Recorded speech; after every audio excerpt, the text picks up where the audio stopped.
Hey folks, Matty231 here with another video today on the E55, so a little more exciting than the ML350, but what we're doing today is the subframe. So we're going to drop the rear subframe on the E55, which we've done on the 211 when we did the pneumatic suspension, but we're going to drop the subframe and we're going to replace the subframe bushings. So if I just show you on camera where those are, I've got four of them. We've got basically Ford bushings, which are under this panel here, sorry, in that corner there, you can probably see just up in here.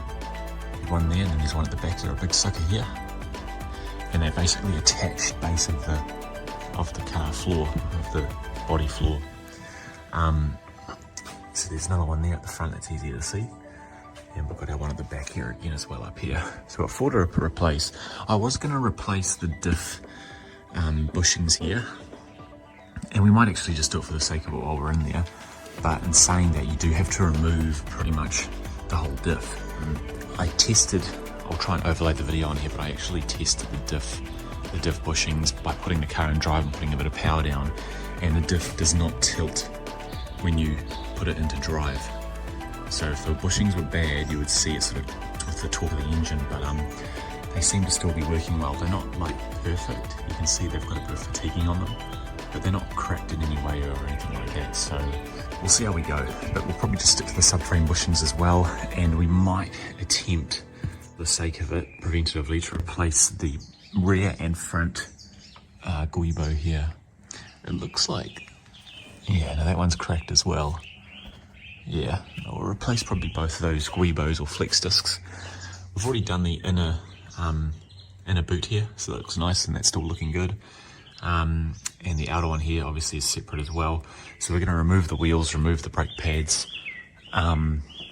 remove the discs, and brake lines, handbrake line, and I think that's pretty much it. The springs, obviously, the shock absorbers, we'll just disconnect them at the bottom here, and we'll drop the whole subframe down. So let's just get straight into it, team.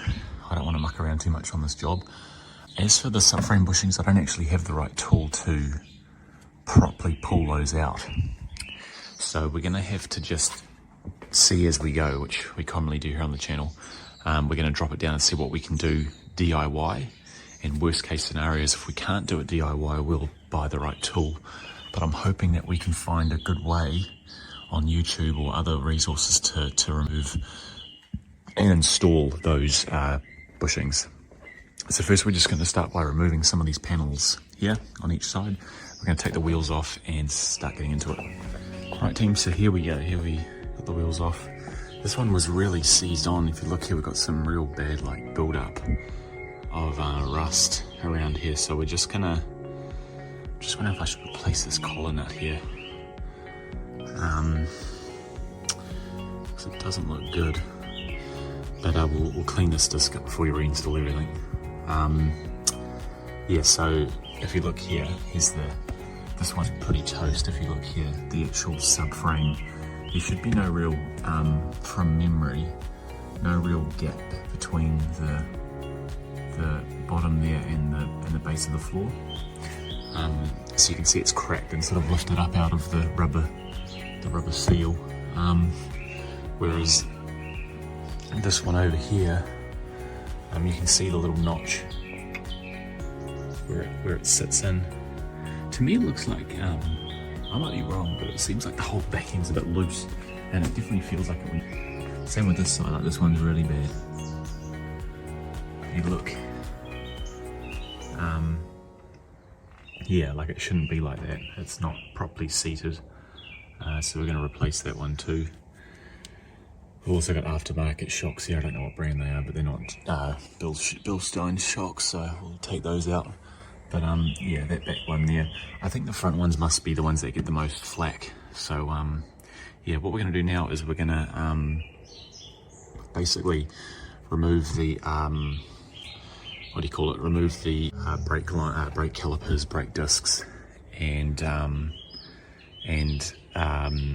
move on to the guibos. So we'll just continue with that. Right team, so our sensors are out. Right hand side here's got a ABS sensor and a brake wear sensor. So we've got two sensors on the right side. We've pulled them out. The left doesn't have a brake wear sensor, obviously, because it's not necessary as such. But from memory, I think the 211s have one on each side. I think all modern Mercedes have them all corners now. There's our other ABS sensor. Now they do get dirty, team. You can see in the light here, they do get a build up on the surface because I think they have like some sort of magnetic sort of thing in them. Even if you look at that, all of the stuff stuck to it there. So we'll just gently wipe that off. For now, we'll just put them in bags and we'll clean them later. You'll see the ABS ring here, the ABS ring, the little circular thing with the little squares in it. That's the ABS ring that this system here measures, obviously. It'll be like an electrical sort of sine wave to tell the car how fast each wheel is spinning. That's what gives you your wheel speed sensor. Wheel speed readings on each axle, which is used for the ABS. So what we've done also is we've loosened up these 16mm caliper bolts, and we're just going to actually take the calipers fully off and hang them from somewhere in here on bungees. So we're not actually going to break the connection with the braking system, so we don't have to bleed it later. With the caliper, I think there might be a special way I need to remove them. I don't think I can just unbolt them, pull them straight off. I think I need to possibly remove some hardware here first. So I'm just going to check that out before we continue. And we'll get straight back into it again, and we'll just keep on, removing the braking hardware before we start pulling these springs out. Right, team, we've loosened the center bearings. So now we're just going to mark with a pen the position of the drive shaft to the diff flange. So just use a paint pen. And what I like to do is do a line there. We're probably going to replace the flex disc, so I'll put a line on it anyway, and then I'll have another line on the actual flange of the flex disc itself. And then sometimes I just do another one just to be safe in case I accidentally rub the other one off. That way you make sure you put the drive shaft back into the exact alignment that there was there before. Now I haven't removed a flex disc like this before. It's slightly different bolts. They're usually like maybe 17s or something. Where are they? They look pretty big actually. They might be like 21s or something. What have we got here? I've got a 19. Oh yeah, they're 19s both sides. Okay, so we just need a 19 on the back of it, team. Now we've got a washer below the nut on the rubber side, just to protect the rubber. So, pretty tight. So we're just going to go through and remove all of these gently, so we can disconnect our drive shaft. We're also going to have to remove this piece of the exhaust as well. That's still hanging on because when we drop the subframe, this is actually going to get in the way.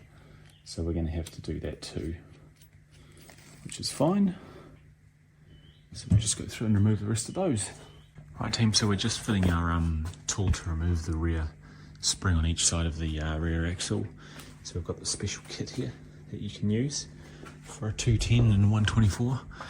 So you basically put these plates in, and we put this rod through the middle here, and we use a 17mm socket to tighten it up. Basically it compresses the spring out so we can pull it out and have this free here.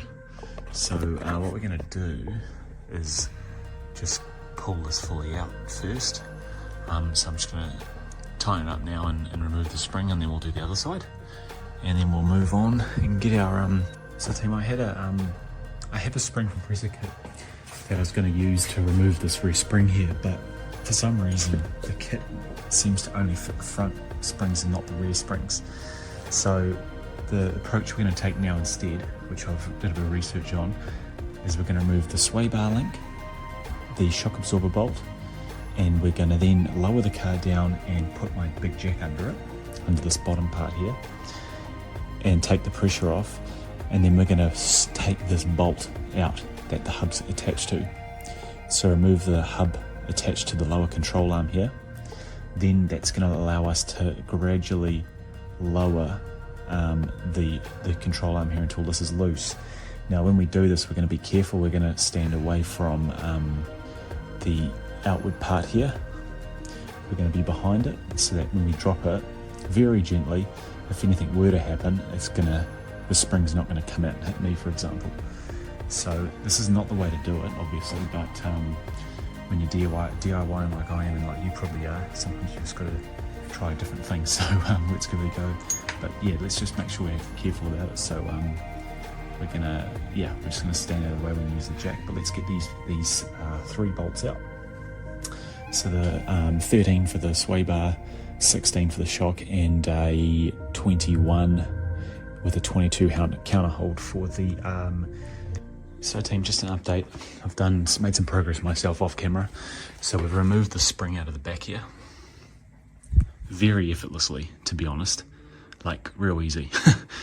Surprisingly easy. So thanks to this video here. Where is it? Vito's Garage. This one here I was watching, and Vito had the same issue.